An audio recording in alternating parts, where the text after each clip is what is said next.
el comienzo a este encuentro, a esta charla, a este lugar de pensamiento que hoy nos convoca en la Usina Social.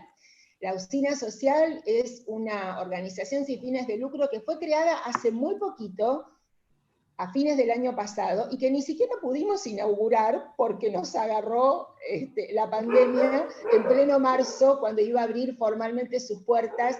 Es un magnífico edificio en calle Jujuy al 2800, y tiene como el aura de este lugar de la ciudad en donde se encuentra el arte, la cultura, la historia, esta historia un poco negra de nuestra ciudad, y es una organización presidida por Miguel Lifchit, que sin duda, como toda prenda se parece al dueño, tiene su impronta. Es una organización amplia, innovadora, es un lugar de pensamiento, de co-creación, donde justamente queremos, con una mirada progresista, construir futuro, hacerlo de manera feminista, verde, igualitaria, y hemos, entre tantas actividades, una de ellas es este ciclo, el de la Usina de la Mujer, donde hemos escuchado desde cartas de amor, hemos visto qué pasa en la política. Vamos a ver hoy qué pasa en el trabajo, ¿no? En la pandemia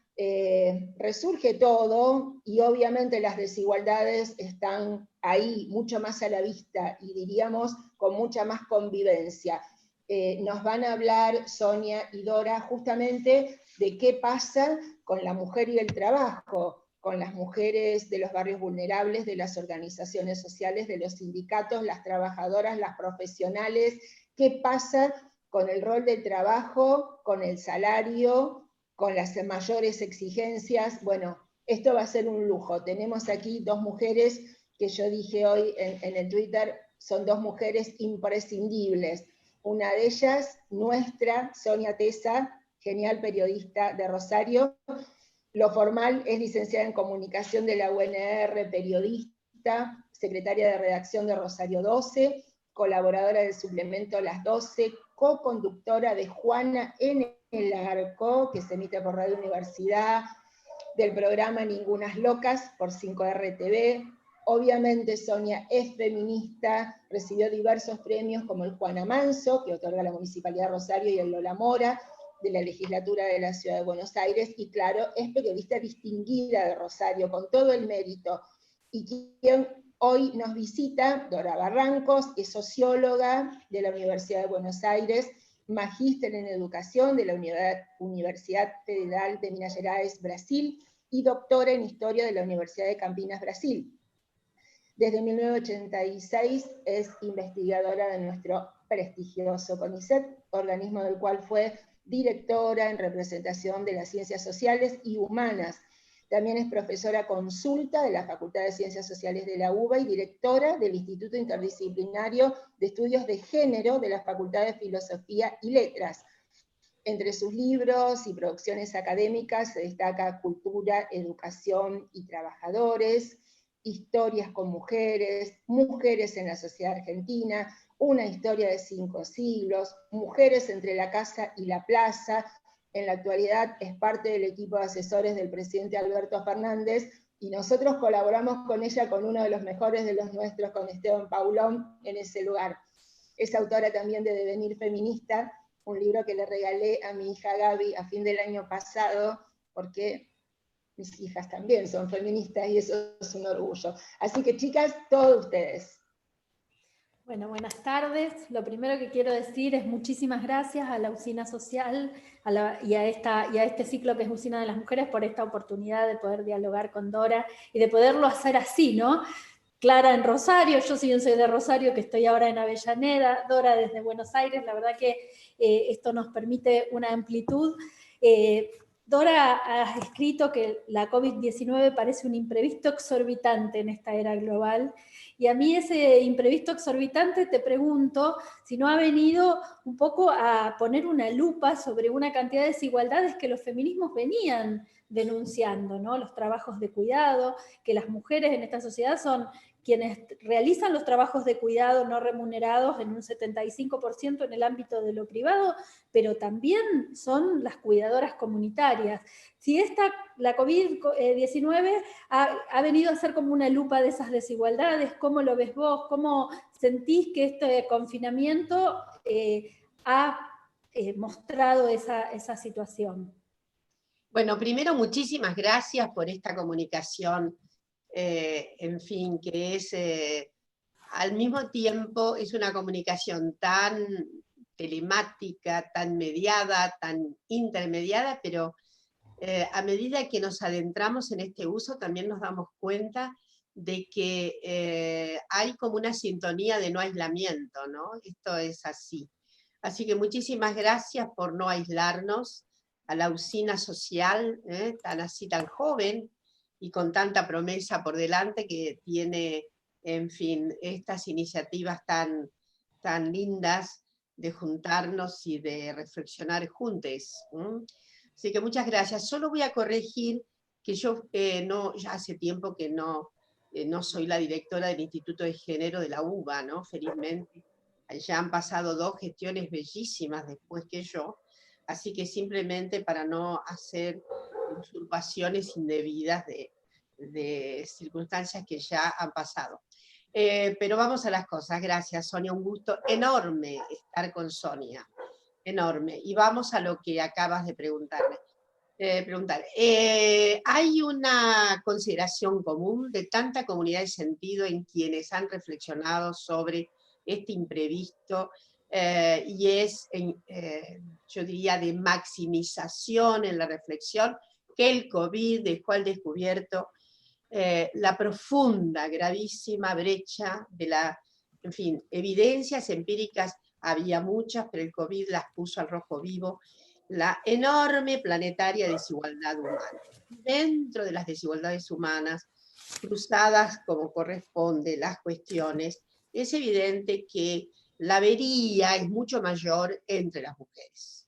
Y esa avería es mucho mayor entre las mujeres porque primero las mujeres ya estaban con debilidades respecto, me voy a referir sobre todo a las mujeres interseccionadas socialmente, por clase, por condición inclusive de clase no incluida, porque es dentro de las clases populares aquellas mujeres que están en los durísimos sortilegios de hacer ditirambos para sobrevivir y que han padecido históricamente de mayor exclusión, y que cada ráfaga neoliberal ha significado mayor desposesión, sobre todo para las mujeres, ¿no? Yo no puedo olvidarme que en la ráfaga neoliberal de los años 90, es más, aludimos a una configuración tremenda de esa ráfaga, y era: la pobreza tiene cuerpo de mujer. Bueno, yo creo que, dadas también las consecuencias en la Argentina inmediatas de una ráfaga, y estas que estamos padeciendo, no queda ningún lugar a dudas de que la mayor exposición la tienen las mujeres, y las mujeres de los sectores populares. Entonces, ahí hay algo que pensar de manera inmediata. Yo estoy imaginando un set de políticas públicas, porque imagino también, primero, los 2 panoramas, ¿no?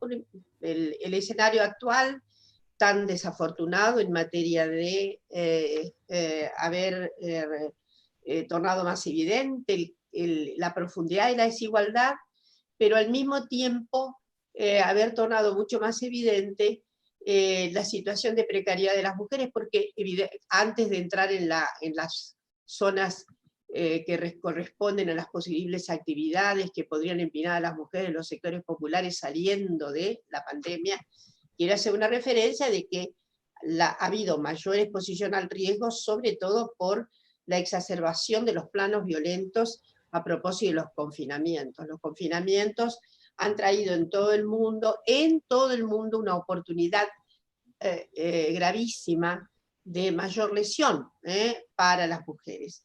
Entonces está agravada por esa situación, y ahora sí,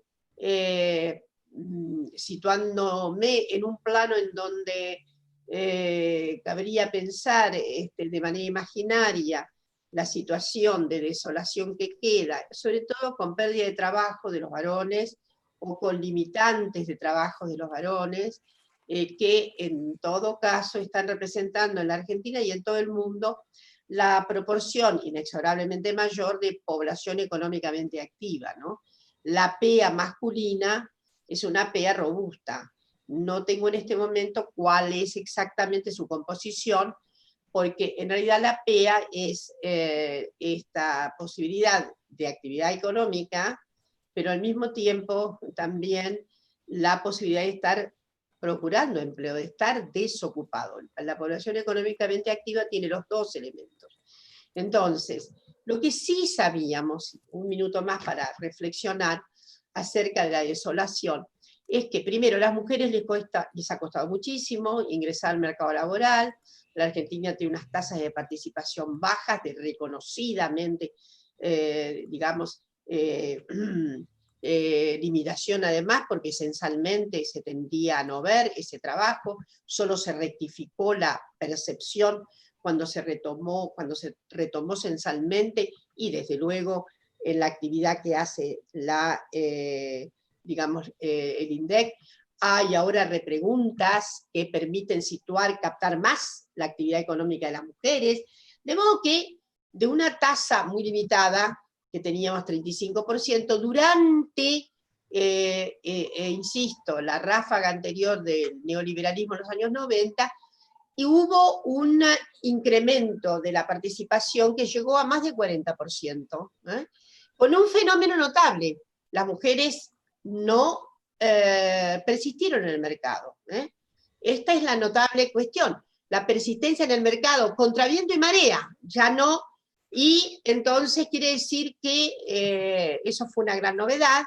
Pero en este momento, a pesar de todos los percances, y tal vez por eso en gran medida, como ocurrió, tenemos una participación en la PEA de 50 y poco más por ciento. Es notable, quiere decir que 50% de las mujeres están en alguna actividad remunerada, fuera de algunas de esas actividades remuneradas se hacen en la casa, pero notablemente la mayoría de las tareas son fuera de la casa. Y ahí viene la situación que quiero narrar. En este momento de parálisis de la actividad económica y de tanta dificultad para retomar, es evidente que si pudiéramos en este momento tener la lupa con la que se mide la IPH y demás, se va a ver que la búsqueda de empleo va a ser mucho mayor. O sea que vamos a tener más contingentes femeninos intentando ingresar al mercado laboral. ¿En qué condiciones? Pesarosas, muy pesarosas. Esas son condiciones muy envilecidas, porque cuando las mujeres salen así, ¿no?, a los borbotones, como pasa en toda crisis, las circunstancias de su inscripción en el mercado laboral son muy críticas, son muy envilecidas. En suma, esto es lo que hay que ver. De ahí que, y con esto quiero que Sonia me pregunte algo, seguramente, es que pienso que tiene que haber políticas para resolver. Obviamente ha habido una política inexorablemente, digamos, de oportunidad dramática, que es la famosa EFI, ¿no? Pero ¿cómo resolvemos lo que viene? Esta es la cuestión. En fin, ustedes saben que muchos países están pensando en la renta universal básica. Ahora, yo estoy pensando en una renta universal básica para las mujeres. Estoy pensando que va a haber que hacer un salvataje muy, seguramente, muy indicador todavía de la nota emergencial con que se la haga, pero me parece que ahí le tenemos que apuntar a, en fin, paliar las circunstancias gravísimas de desempleo por parte de las mujeres de los sectores populares, y por otra parte para que puedan solventar en alguna medida la difícil prueba cotidiana de la sobrevivencia. esta es mi particular perspectiva acerca de cómo se debe salir de la dramática situación post-pandemia. Ahora, esa renta universal básica de la que vos hablabas para las mujeres, se está pensando en algunos lugares del mundo más allá de la posición en el mercado laboral de estas mujeres. O sea, y a mí me parece que eso, bueno, la pregunta es si se está pensando así, incluso, digamos, para mujeres asalariadas con trabajo formal, si se está pensando una renta universal básica que pueda contemplarlas, porque otro amplio abanico de problemas, digamos, esta conversación es sobre el trabajo y sus desigualdades en el marco del aislamiento. A mí no me gustaría dejar de plantear que las tareas que han sido consideradas esenciales desde el principio de esta crisis están particularmente feminizadas en el sector salud. Entonces han sido mujeres que se han quedado al mismo tiempo cumpliendo un importantísimo rol social. Pienso también en las cajeras de supermercado y en las enfermeras, y en que el sector salud es muy feminizado, y a la vez se han quedado sin esa posibilidad de tercerizar el trabajo, que tiene, digamos, muchas aristas, es parte de una desigual distribución, pero que ha recargado sus cuerpos sin ninguna duda. Entonces me gustaría saber si son como dos cosas distintas, pero me gustaría preguntártelas a las dos. Dada que la situación argentina es dramática, la situación económica, ¿no? El compromiso que va a tener el Estado argentino renegociando la deuda, aún así va a ser muy dramático. Deberíamos pensar en segmentar, ¿no?, la situación. Yo de momento diría trabajo formal, cómo, dónde y demás. Si el trabajo es formal, yo ahí a ese grupo, ¿no?, de mujeres, de momento no las asistiría. Si es que efectivamente, si están en el trabajo formal, no si están desempleadas.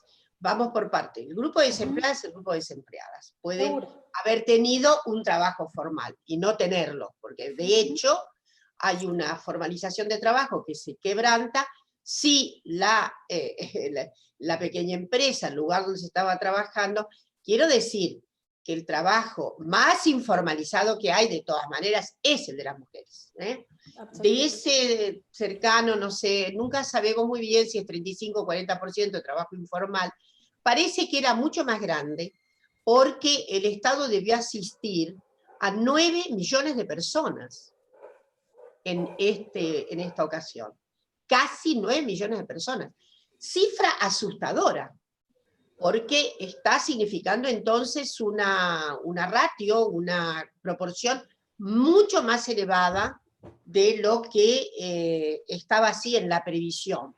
Es probable que más adelante pueda decantar seguramente las diferentes fórmulas, las diferentes categorías, de, si pudiéramos hacer, obviamente, analíticamente en sociología se hace, ver cuáles son las categorías de personas que fueron satisfechas en algún punto, en fin, asistidas con la EFI. Pero bueno, tengo entendido que de todas maneras, ahí estoy esperando unos datos, a ver cómo fue la distribución, sobre todo varones y mujeres, para tener una idea. Yo lo que me digo que la propuesta de una renta universal básica, ustedes saben que, como en todo y cualquier lugar, las universalidades son restrictas. También en España se está asistiendo a lo que se llama todas las personas que están en el paro, etcétera, o que tienen una distribución por mucha informalidad que no alcanza para sobrevivir, ¿no? Yo aquí haría, dada digamos, la invalidez que tiene el Estado argentino en este momento en materia de recursos. Entonces, pero ha hecho un esfuerzo impresionante con la EFI, y digo, ahora es muy probable que tengamos que transformar esto, sin duda, para universos tal vez más acotados, y analizados como, evidentemente, de hiperprecariedad, ¿no? Es decir, si el trabajo es formalizado, si están aseguradas todas las convenciones de derechos sobre ese trabajo, bueno, ese sería un grupo último para poder atender, tal vez de manera indirecta, de otro modo, ¿no? de otro modo. El Estado puede asistir de manera indirecta, asegurando otras cuestiones. En fin, yo creo también que, esto es para más adelante, siempre me he figurado la posibilidad de que el Estado, a través de mecanismos fiscales, que son los que tiene el Estado, pueda abrir más puertas en el mercado laboral a las mujeres. Esta es otra cuestión, no es lo mismo. ¿Por qué? Porque evidente que si una empresa obtiene una posibilidad de ampliarse y demás con recursos provenientes del Estado, etcétera, el Estado puede poner condicionantes a eso, ¿no? Más ocupación de mujeres, más ocupación de personas trans, y estoy también pensando, obviamente, en, digamos, la circunstancia empresarial de mayor espesura. Ahí donde, por ejemplo, empresas grandes que tienen que importar bienes de capital, se pueden desgravar esas importaciones si el compromiso es subir la cuota de participación de mujeres y de personas trans. Digo, en muchos lugares del mundo el Estado ha hecho uso de sus propios mecanismos fiscales para promover una determinada captación. Y desde luego estamos acá sobre todo hablando de las mujeres de los sectores populares, ¿no? Por último, me gustaría decir que para las mujeres de los sectores populares, y un economista rosarino, la vez pasada me hizo una entrevista muy linda, en la que me dijo que le había gustado mucho que yo a menudo expresara que las mujeres de los sectores populares tienen habilidades para todas las cosas, para todas, porque son verdaderas estrategas.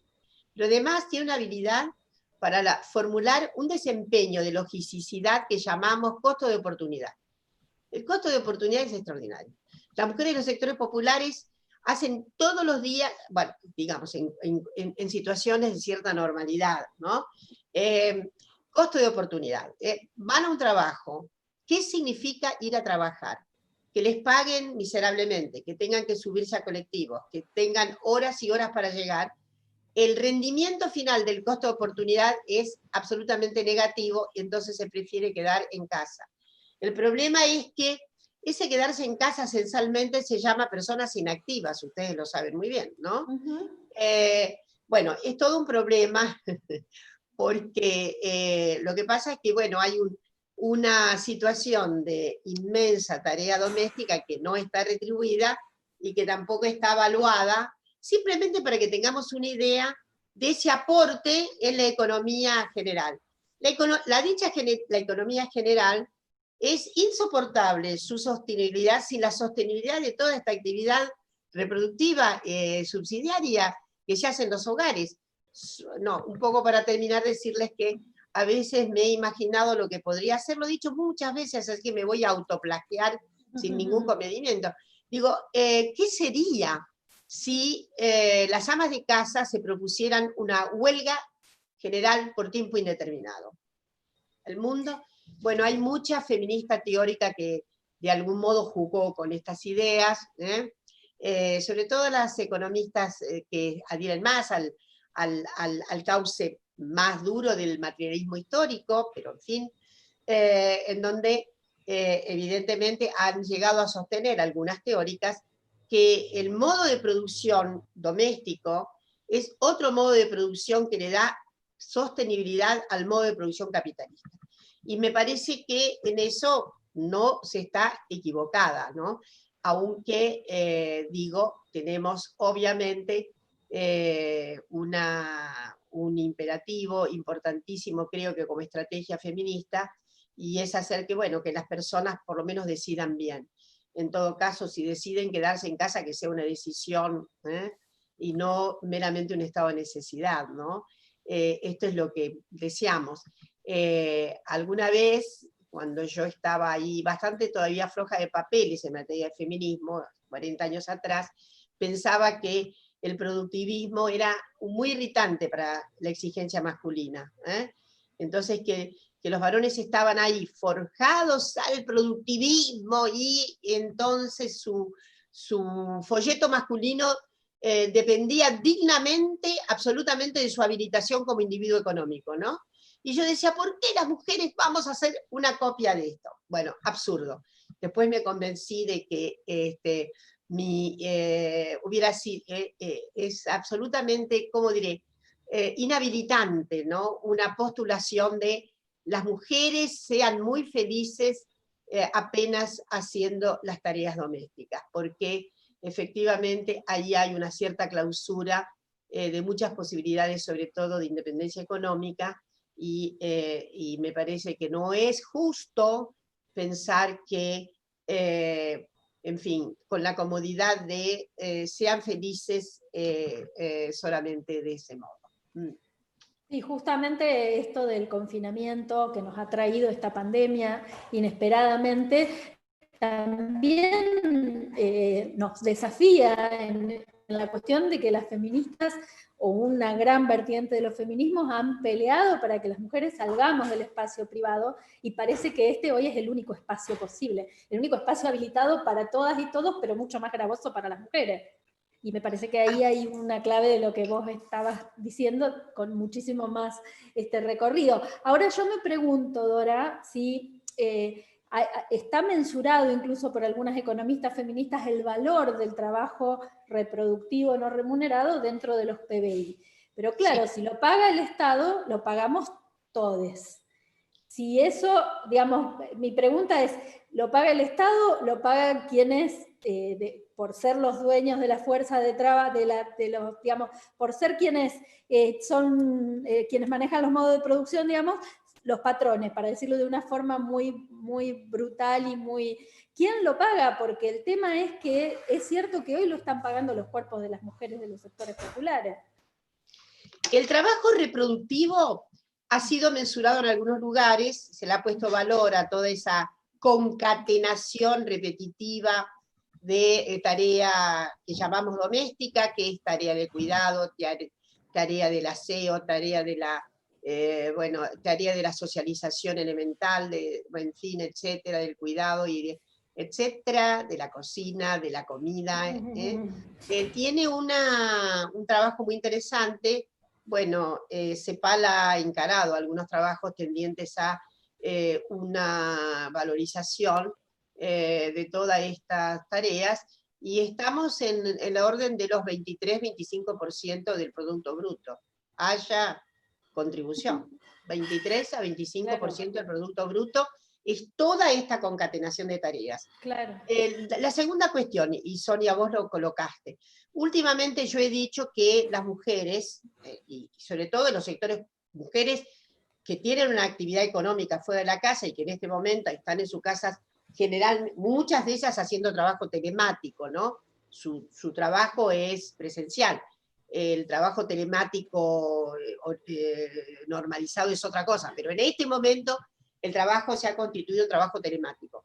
Y ahí hay una cosa impresionante que está ocurriendo, y es el sobretrabajo, ¿no? Lo que está ocurriendo en este momento es que se han difuminado las barreras público y privada. Entonces, yo estoy segura que todas las queridas compañeras que me escuchan, amigas y amigues por ahí, saben muy bien de qué estoy hablando, ¿no? Sobre todo si están todavía en oportunidad, digamos, bueno, de estar en fin, en el mercado laboral. ¿Qué es lo que ha pasado? Se ha difuminado, porque al instalar el trabajo, la vida pública en nuestra casa, la vida pública ha contaminado lo doméstico, y lo doméstico contamina la vida pública. De modo que no hay, estamos frente a una situación que es cierto que se tramita así, de esta manera que lo estamos haciendo, pero que es muy cansativa. Ahí me han dicho que hay un trabajo muy interesante que da alguna respuesta a esta cuestión de por qué nos estamos cansando tanto a través de las plataformas.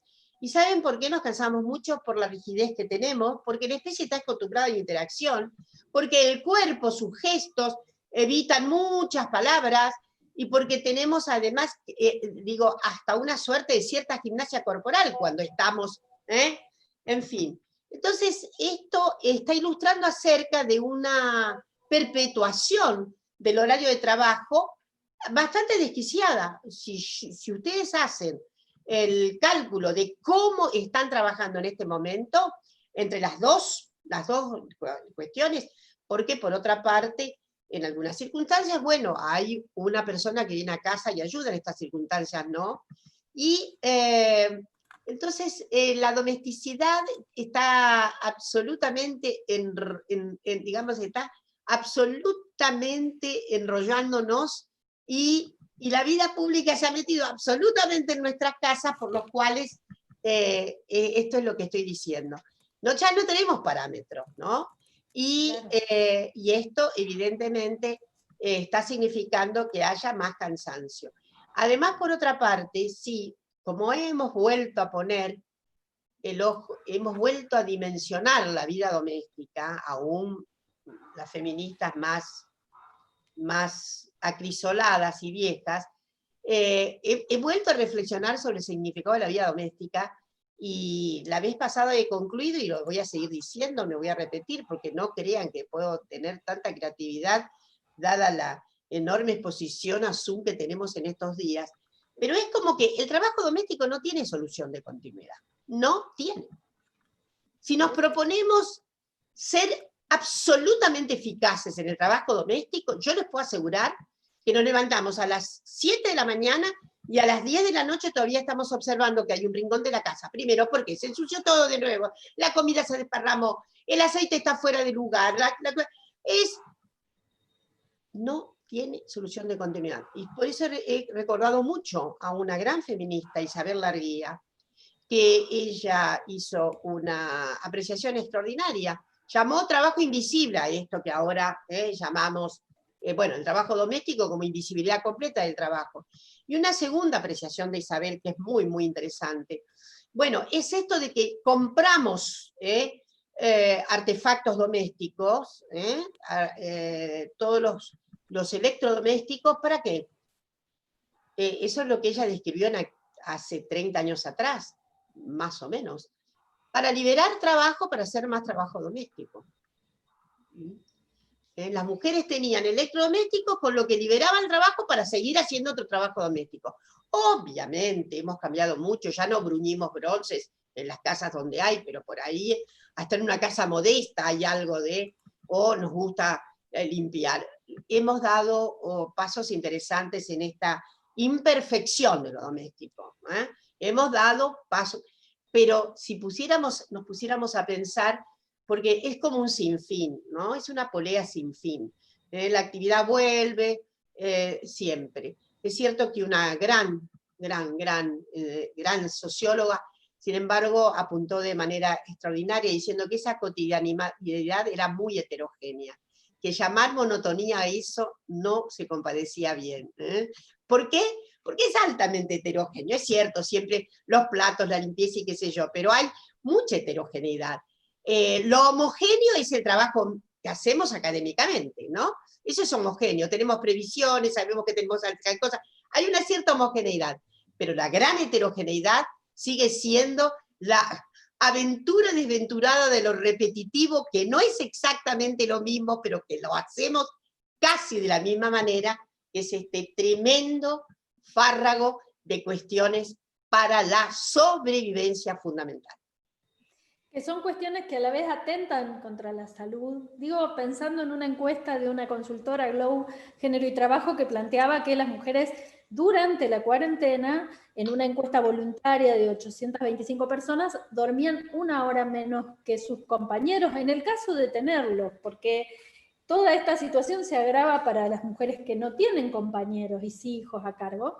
Y esta cuestión de la división del trabajo, ¿no? Donde siempre es el trabajo como el que lleva más tiempo, el que lleva más dedicación, es el del que se hacen cargo las mujeres, aún en las casas que se jactan de ser más igualitarias. Esa cuestión me parece que es algo que me gustaría, digamos, que va en la dirección de lo que vos venías diciendo, el trabajo invisible y también esta afectación de la salud, porque también me pregunto, parece ser que lo del teletrabajo, que el teletrabajo ha encontrado una oportunidad en el COVID-19 para instalarse de otra manera, y el teletrabajo también tiene diferenciales de género. El teletrabajo nos exige de otra manera de acuerdo con nuestra relación hacia lo doméstico, y ahí ahí ya hay proyectos de ley en curso para ver cómo se puede regular el teletrabajo, pero de todos modos nos conlleva muchos riesgos. En mi opinión, a las mujeres, el de volver a confinarnos a lo doméstico, ¿no? Te lo pregunto, ¿cómo lo pensás? Es un gran problema. La verdad es que, ¿por qué decimos, además hay muchas feministas, sobre todo las feministas situadas en la estera de la radicalidad liberal, ¿no? Que no son, no, es una estirpe muy interesante de feministas, ¿no? Van a decir, bueno, ahí hay un sujetamiento de la capacidad individual, porque una gran fórmula de la capacidad individual es sentirnos individuos en la actividad económica, ¿no? Es decir, hay algo que siempre hay una mengua. Yo también he criticado bastante nuestras propias, ¿cómo diré?, nuestros propios cauces feministas. No es el mercado laboral lo que ha sido la inquietud máxima de los movimientos feministas en la Argentina, digámoslo. Claro. Este es un déficit, ¿no? Es notable, pero no es. Preguntémonos cuántas agencias feministas, además de todo lo que, digamos, de todos nuestros puntos de reivindicación, sostiene tan alto la idea de mercado laboral idéntico para las mujeres. No es así. Entonces, ahí hay algo, ¿no?, que afloja respecto de los sentidos más, ¿cómo diré?, más críticos, más tensionantes y de mayor enjundia para la individuación. Ese es un aspecto. Por lo tanto, salir fuera de casa a las mujeres también les da una posibilidad habilitante en una subjetividad nueva. Este es uno de los problemas. Cuando años atrás, por ejemplo, discurríamos acerca del trabajo de muchas mujeres, el trabajo doméstico que realizan muchas mujeres en casas de familia, en casas particulares y demás, que a veces ha significado ingresos hasta relativamente mayores que otros puestos de trabajo, por ejemplo, en supermercados, pongamos, ¿no? Y sin embargo, ahí lo que alguna vez inclusive escribí y demás, es que hay una limitante. Las personas que ejercen por largo tiempo solo la actividad, ¿no?, esta actividad de servicio en un hogar, les quedan limitadas, muy limitadas, en aspectos fundamentales para una nueva organización mental y sensible. Es esto de la compañía de otras mujeres. El hecho de que, miren, el propio Marx decía que la conciencia obrera viene desde fuera de la clase. Miren lo que quería decir él. El obrero, el para sí del obrero no lo obtiene solo porque está ahí. Es porque está en correspondencia con un mundo de interacción fuera de la fábrica. Y es ahí porque puede leer que tiene un para sí, porque puede estar en interacción con otros. Entonces él decía, a la clase obrera le viene la conciencia de clase fuera de, en una cuestión que podríamos llamar de otro modo, de la misma manera que Deleuze, esa gran, extraordinaria figura tan amada por una, y por las feministas porque fue un gran amigo, él decía, el pensamiento nos viene del lado de afuera. ¿Qué quiere decir? Que somos seres sociales, que somos seres cuya nuestra subjetividad, nuestro pensamiento, nuestra mentalidad, nuestra sensibilidad, se organiza con ese fuera. Y entonces ese afuera puede ser limitado, pero en el sentido prospectivo que yo creo es que la concurrencia al mercado laboral en otras actividades permite que las mujeres también tengan en esa nueva sociabilidad repertorios diferenciales para asumir otros aspectos, encarar otras circunstancias. Entonces, digo, en la subjetividad. Por eso una apuesta a que haya más habilitación en el mercado laboral y que, bueno, y el teletrabajo en realidad se limite mucho porque no es una buena experiencia. Además, ¿cómo se organiza sindicalmente? el teletrabajo? ¿Cómo hacemos para... ¿Cómo no? La agencia colectiva se hace de esa interacción. Bueno, la especie se hace con esa interacción, de ahí que no sea todavía muy difícil acostumbrarnos a esta negociación, a esta negociación que hacemos con imaginarios que calculamos que están al lado nuestro, porque si no sería absolutamente desquiciado. Imaginamos que la tengo a Sonia, que la tengo a Clara, que la tengo a todo el mundo acá, al lado mío, ¿no? Si no, sería, en fin, desvariado, ¿no? Estamos hablándole a un aparato. No, tenemos que configurarnos la idea que ustedes efectivamente las tengo acá en carne y hueso, y eso es muy idiosincrático de relaciones de mucha modificación para la especie, para la membresía de la especie, y las mujeres particularmente. La casa puede ser muy estimuladora y dar muchas felicidades. Bueno, pensemos en lo que profundamente significa privarnos de la enorme posibilidad de interacción fuera de las paredes de nuestra casa. Ahora es la última pregunta porque estamos con el tiempo muy acotado. Hablaste de que estás pensando en la renta universal básica para las mujeres en tu lugar de asesora presidencial. Entiendo que estar pensando es algo más que estar pensando, es estar haciendo eso. Y te pregunto si eso también se está pensando para poblaciones históricamente muy marginalizadas, como son las personas travestis trans, si esta renta universal las va a incluir. A ver, efectivamente, acá está hablando Dora Barrancos por ella misma, ¿no? Sí. No, digo, esta es una fuerte sugerencia que hemos estado haciendo todavía en orden a, ¿cómo diré? A ver, paso por paso. Hemos estado pensando casi ya en voz alta. Yo creo que hay algunas situaciones que sí van a ser, que sí creo que se van a encarar rápidamente, las situaciones más urgentes, las rentas deben estar primero disponibles esos ingresos para quienes están en peores condiciones. No me escapa para nada que la mayoría de las personas que están localizadas hoy en lo que llamamos, ¿no?, la disidencia, y que yo antes llamaba la inmensa diáspora, ¿no?, sexogenérica, son personas que tienen mucho menos